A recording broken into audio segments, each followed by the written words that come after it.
Sebelum memulai ke materi, izinkan kami dari kelompok 7 memperkenalkan diri. Perkenalkan, nama saya Nur Fadilah dan rekan saya Nur Sakia Rahmadina. Pada kesempatan kali ini, kami akan menyampaikan materi yang berjudul Pasar Input dan Pasar Output. Berikut penjelasan materinya. A.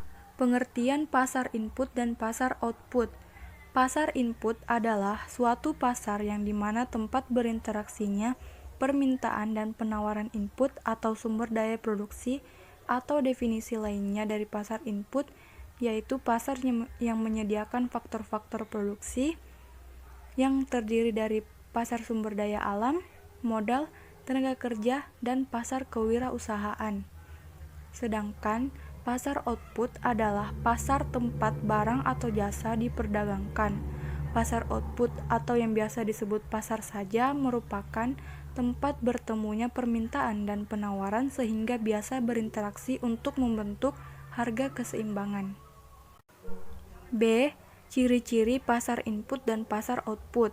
Ciri-ciri pasar input: 1. Pasar ini wujudnya kegiatan, tidak berwujud fisik. 2. Di pasar ini, permintaan dan penawaran dilakukan dalam jumlah yang besar. 3. Jenis dari penawaran dan permintaan sesuai dengan produksi yang dihasilkan. 4. Penawaran faktor produksi dapat berupa monopoli, sementara permintaan sifatnya kolektif. 2. Ciri-ciri pasar output. 1. Jumlah pedagang dan konsumen sangat banyak. 2.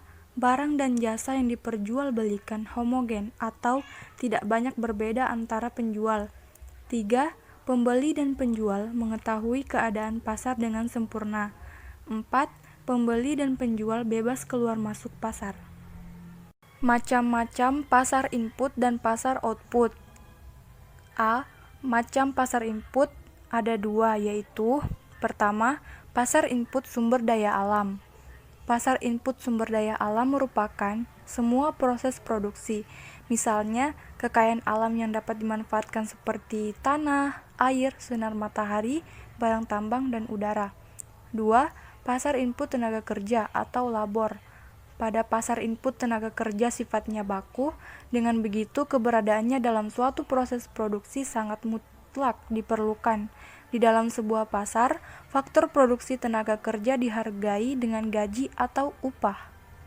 Selanjutnya, yang B, macam-macam pasar output, yaitu ada dua. Yang pertama, pasar persaingan sempurna adalah sebuah jenis pasar dengan jumlah penjual dan pembeli yang sangat banyak dan produk yang dijual bersifat homogen. Harga terbentuk melalui mekanisme pasar dan hasil interaksi antara penawaran dan permintaan, sehingga penjual dan pembeli pasar ini tidak dapat mempengaruhi harga dan hanya berperan sebagai penerima harga.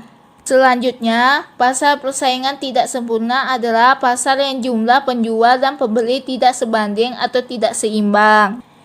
Bentuk-bentuk persaingan tidak sempurna antara lain pasar monopoli, pasar oligopoli, pasar monopolistik, pasar oligopsoni, dan pasar monopsoni.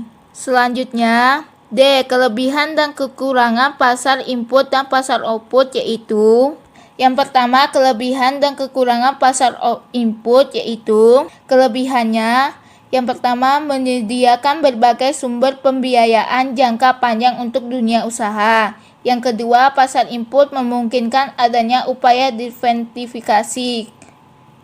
Salah satu kekurangan pasar input yaitu apabila kurs tidak stabil, maka harga dari saham tersebut ikut berpengaruh. Selanjutnya, kelebihan dan kekurangan pasar output yaitu kelebihannya yaitu dapat membantu seseorang dalam memenuhi kebutuhan hidupnya.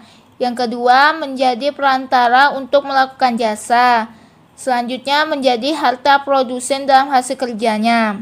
Salah satu kekurangan pasar output yaitu dapat menimbulkan persaingan antar produsen. Mungkin cukup sekian yang dapat kami sampaikan. Kami berharap hasil presentasi yang kami sampaikan dapat bermanfaat untuk semuanya, termasuk mahasiswa. Bila kami ada kekurangan dan kesalahan, kami minta maaf karena kesempurnaan hanya milik Tuhan. Wassalamualaikum warahmatullahi wabarakatuh.